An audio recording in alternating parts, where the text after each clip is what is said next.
Hey, what's going on, guys? gdoggcasey here with my buddy Matt, casting some more Chobo Team League action from Week 2. This is actually the Game 3 deciding matchup of our ace match here between the Pink Zerg in the top right corner of Overgrowth, All Inspirations PSosa. And in the bottom left-hand corner, again, for the third time, we have our CTsix player, our Orange Terran player, NorthQuab. Yeah, and this has been a really good series so far. NorthQuab busting out the hardcore mech play in Game 1 and just kind of overpowering PSosa. Even though PSosa was doing a great job with the macro and getting all these bases up, it was just a little too much. But in the second match, we saw PSosa come out with a composition of roaches and hydras, which were just too much for our Terran player to defend, with a very nice flank to take out the bio wall. Yeah, definitely. And it looked like NorthQuab decided to go to bio on that one. I wonder if in this game, if he's going to switch it back to mech and go with what works for him. We'll have to see. Now we see the first overload. I believe he is looking for any proxies, proxy barracks, because he saw that Reaper play. It might have been a little bit annoying in the last game for him with the proxy Reapers. Although he defended very well and got those links out in the right time. Yeah, he just wants to be a little bit more prepared for it this time. But as we can see as observers, there's none of that shenanigans going down.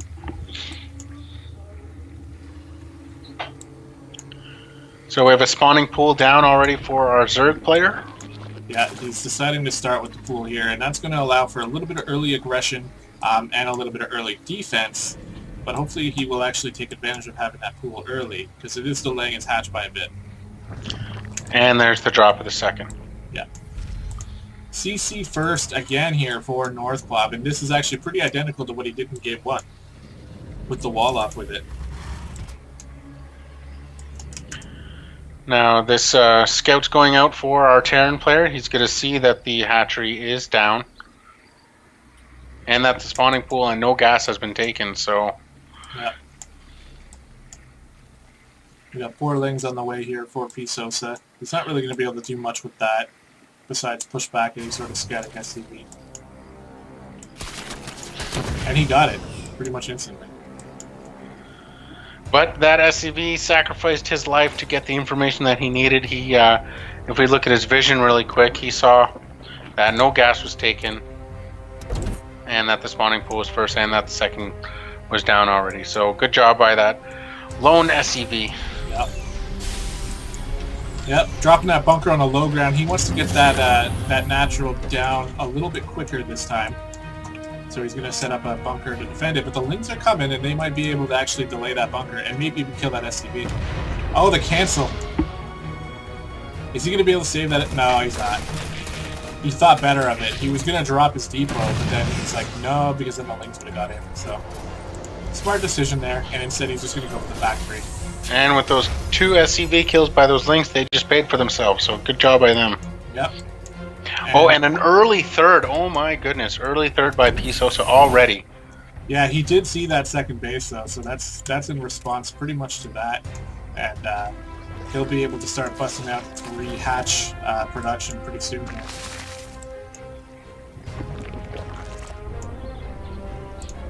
As the expansion is going down for NorthQuab now.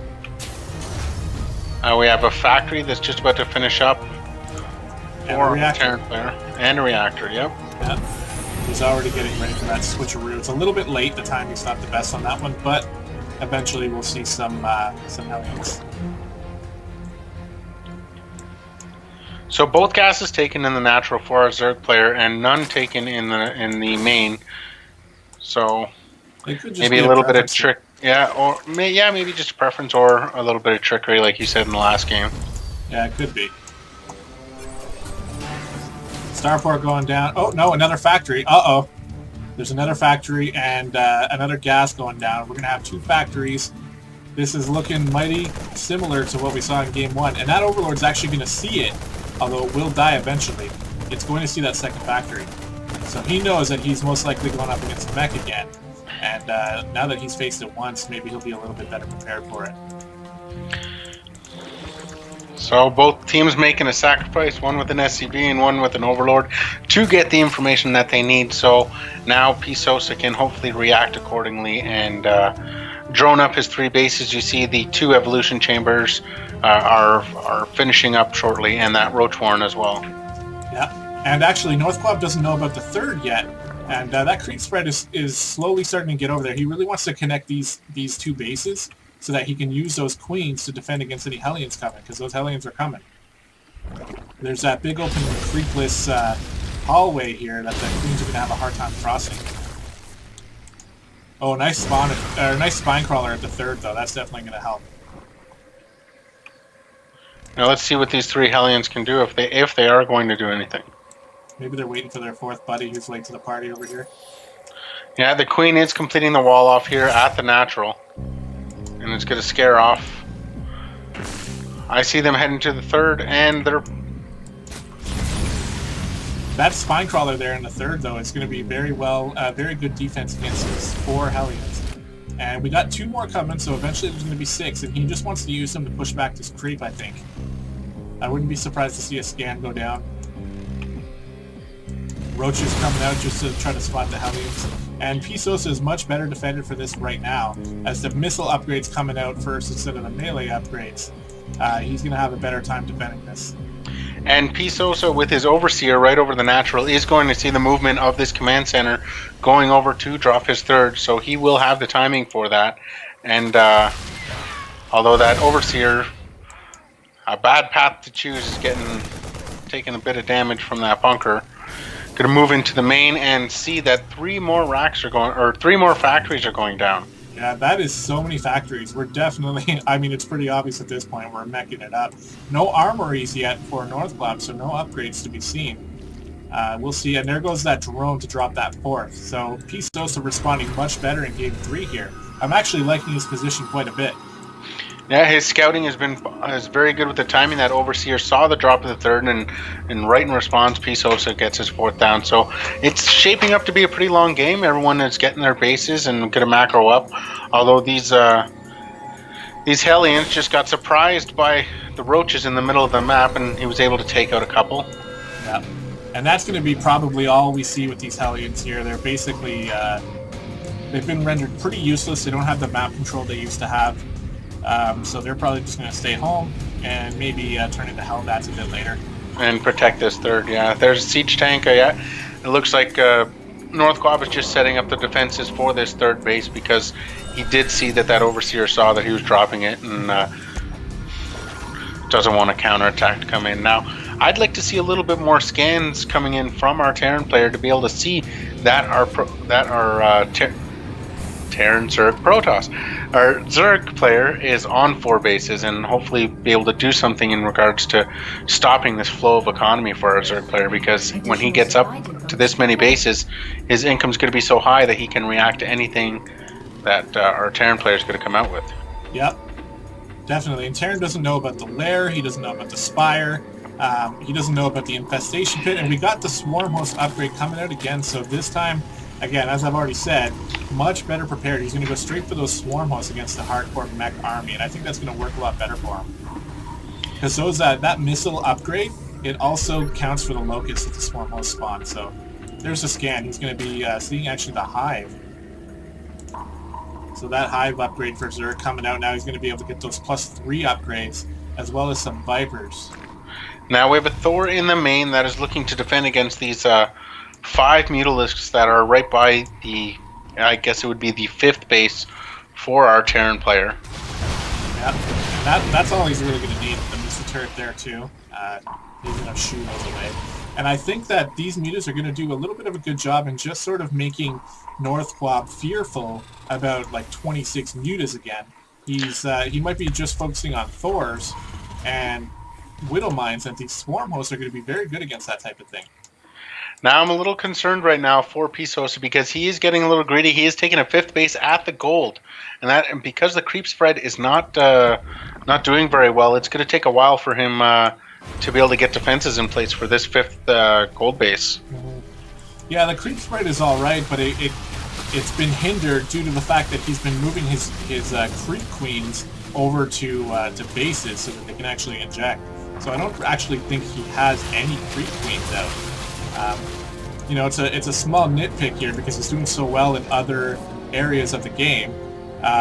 But being able to connect this third and this natural a little bit and forcing that creep spread out a little bit more is definitely would be useful. Now these swarm hosts are setting up right by that 5th to set up their defenses. Yeah, and it's Widow perfect Mine's timing, coming too. into place. Very perfect timing. Yeah, we'll see. It's not a crap. He doesn't have a lot of swarm hosts here, but it should be enough to hold this off, I think.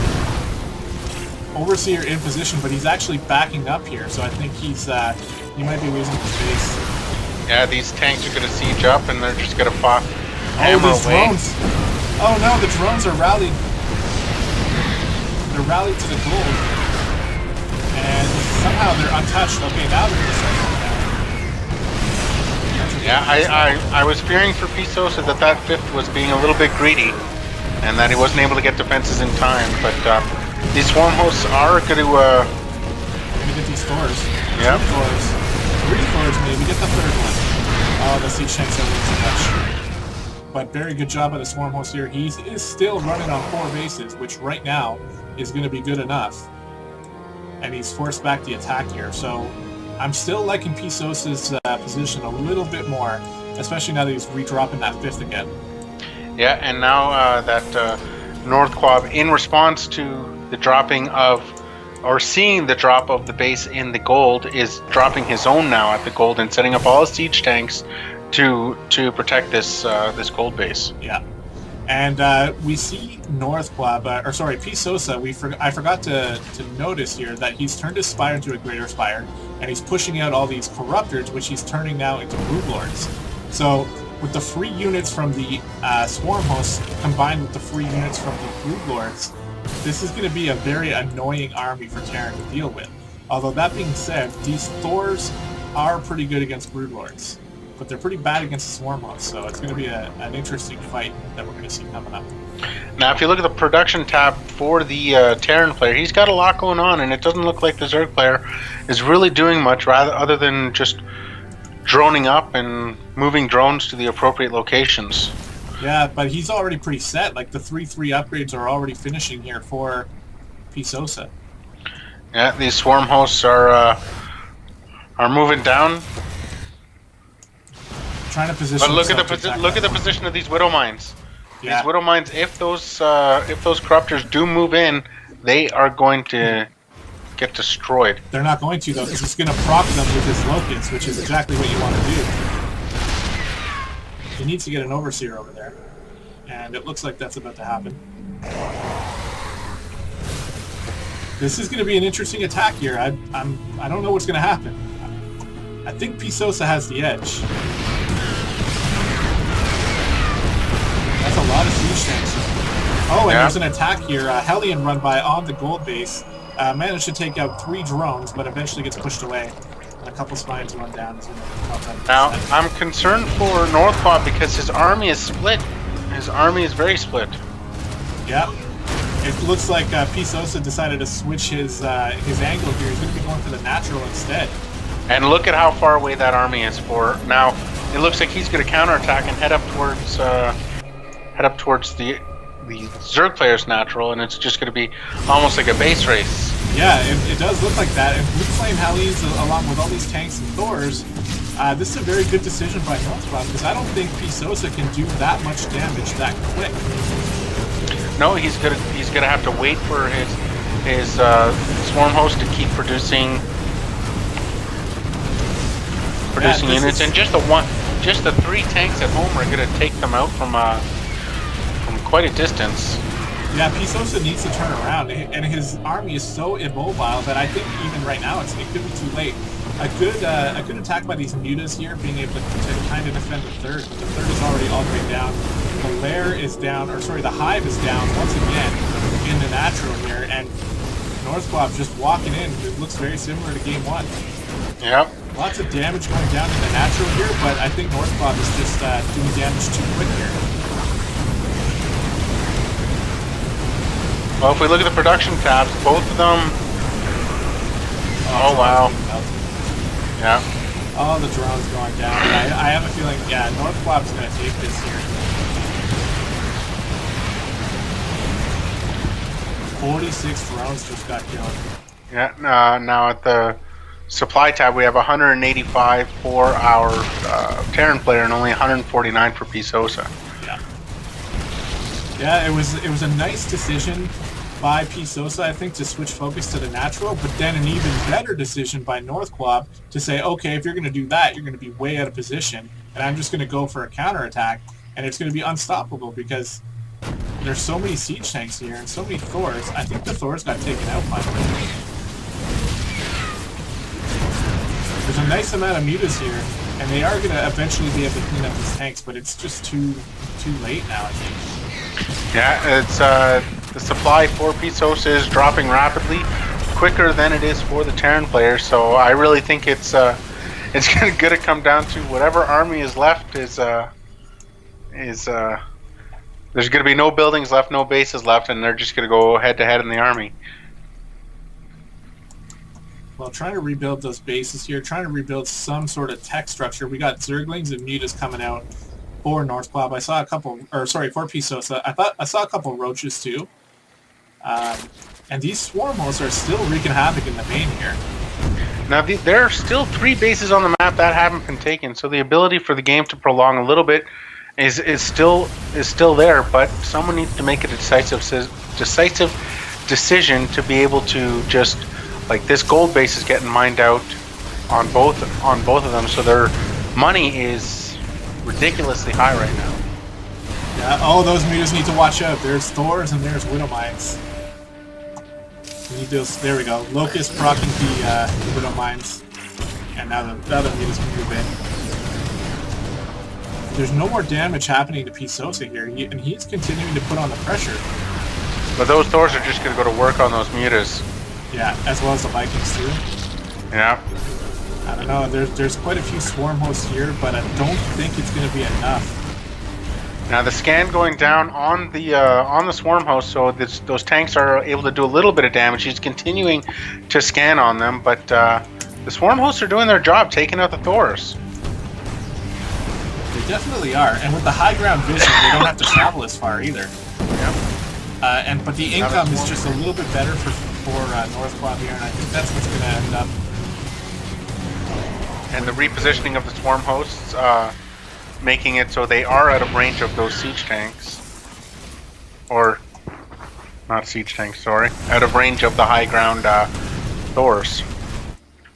We have 4 factories going down somewhere. Right here, over at the gold base. 4 more factories. And PSosa has literally 7,000 minerals right now, but nothing to sink them into. He is finally going to start getting a lot of lings. But the lings only have the armor upgrade, so they're not going to be that effective. And here we go. NorthQuab's had enough. He's starting to push. He's got like 5 Thors here. Get the scan, and that's going to do it.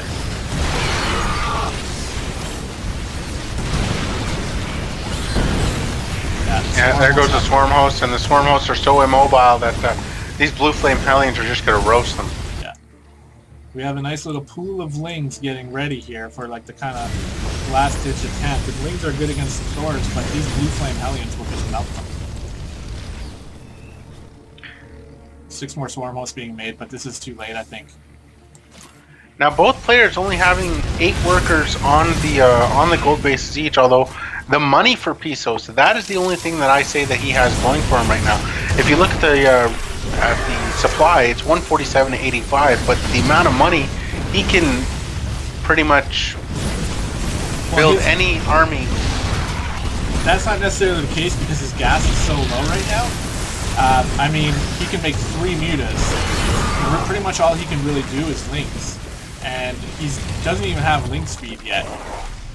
He's trying to get it right now, and it might be able to do a little bit of damage. The Blue Lords, sorry, the Swarm Host here, still annoying the Thors. Now look at the amount of Widow Mines there. Oh my goodness. Yeah, almost 16 Widow Mines. Yeah. That is what I would call a crap ton. It looks like NorthQuab is pretty much ignoring the creep spread. He's just going for the kill right now. These wings still don't have speed. Oh, they just got it. Yeah, but the drop of those Widow Mines, the AoE on them are just gonna... Wow. Lings die for no reason. Swarm host. There, they're dropping to the Widow Mines now. Watch, it's gonna blow up his entire army. That's gotta be it. PSosa just coming to terms with the fact that he just lost the ace match. He did a very good job in every game here, and so did NorthQuab. These two were very well matched for each other. Yeah, I like this. This was a long macro game. It just looks like these Thors are just... The mech composition is so strong. PSosa was able to scout it early, and he was able to react accordingly, but... Still turned out to be just a little bit too much. Yep. That Still no GG yet, so... Well, he needed to get a couple Vipers out, I think, but the problem with that is his Hive died relatively quickly. The Vipers could have gone in and sort of pulled these Thors around and helped out the Swarm host, but... Now we have over at the 1, 2, 3, 4th base, we have the drop of a Baneling nest, so maybe this is going to be a last-ditch effort to try and get some Banelings out against these Thors. Yeah, but Banelings, they don't do a lot of damage to Thors generally, especially with no attack upgrades. And he's just going to kill this natural before the Baneling nest is even finished. Plus the +3 weapons attack going down for NorthQuab. This is just going to be too much. It's just, the only reason why this game is still happening is because the Thors walk around so slowly. Yep. There's literally only one base left of PSosa. And there's still 9 Widow Mines. We got bases all over the place here for the Terran guy, so yeah, fully mining here off of the 4th base down to the bottom right corner. Yeah, and that gold base is still up and running. Yeah. More Thors and CTsix waltzing in here. Yeah, some blue flame Hellions and Thors are going to take out that Zerg gold base. So Inkom is just gonna, yeah. 179 supply to 64, and this is going to be the final push here. The Banelings just killed one Thor. Yeah, and we still have, how many Thors do we have here? We have 6 Thors just wiping out. Look at, he's going to have a ton. There's the GG. Lots of scans. He's going to be able to take out those Swarm hosts. But it was a really good game. Really long macro game. Yeah, good series between the two. Yeah, it just turns out like the mech was the winning play. Okay, so as far as the score of week 2 goes, that makes it 4-2 now, doesn't it? Yep. 4-2 in terms of actual games played for Team CTsix EU.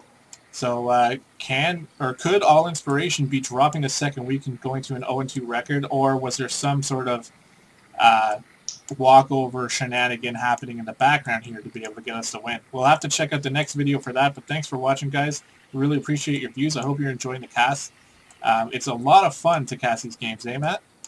Yeah, I've been enjoying myself. Now, if anybody has any recommendations or games that they would like us to cast, please post them in the comments sections, and don't forget to like the video. Yeah, definitely. All right, guys.